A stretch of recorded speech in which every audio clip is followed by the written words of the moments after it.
बाजार रंगों, खुशबुओं और आवाजों का एक हसीना मुतज़ाजा था। मैं हफ्ते भर का सामान खरीदने गई थी। दुकानें रंग बिरंगे फलों और सब्जियों से भरी हुई थीं। दुकानदार अपन्याशिया की आवाजें लगा रहे थे। उनकी आवाजें लोगों के शोर में गम हो रही थीं। यह रोजमर्रा की जिंदगी का एक खूबसूरत में बाजार में घूम रही थी। इस जानदार माहौल से लुत्फानंदोज हो रही थी। मैं मसालों की खुशबू, पके आमों के मीठी महसून घर रही थी। बाजार की तवानाई इम्तादी थी, जिंदगी के सादा खुशियों की याद दहानी।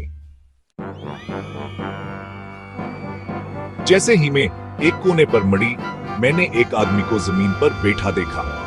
उसने फटे हुए कपड़े पहने हुए थे। उसकी आंखें नीची थीं। उसने मदद के लिए खामोशी से हाथ बढ़ाया। मैं रख गई। मेरा दिल हमदर्दी से भर गया। उसका चेहरा हमसेबत से भरा हुआ था।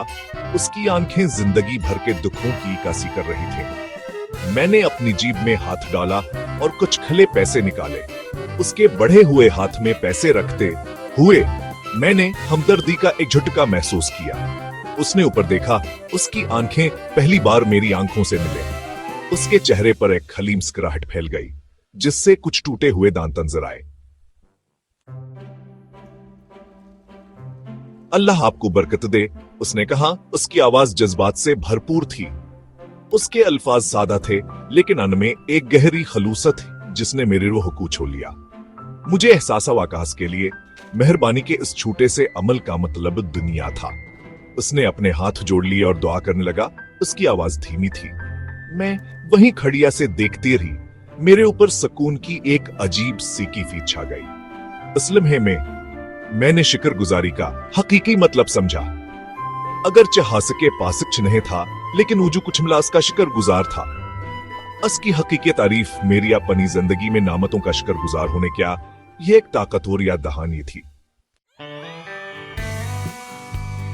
असद ने बाजार से निकलते हुए मैंने मुख्तलिफ महसूस किया। असबकारी से मुलाकात ने मेरे दिल पर एक गहर अंकश छोड़ा था। इसने मुझे सिखाया कि हकीकी खुशी दौलत जमा करने में नहीं, बल्कि मेहरबानी फैलाने में है। ये तजुर्बा एक ताकतवर याद दहानी था कि सखावत का छोटा सा अमल भी बहुत बड़ा फर्क ला सकता है। उसने मुझे हमदर्दी की अहमियत, कम खुशकिस्मत लोगों तक पहुंचने की अहमियत दिखाई। इसके केशकर गुजार मुस्कुराहट मेरे साथ रही, उम्मीद की करनावर देने के ताकत का सबूत।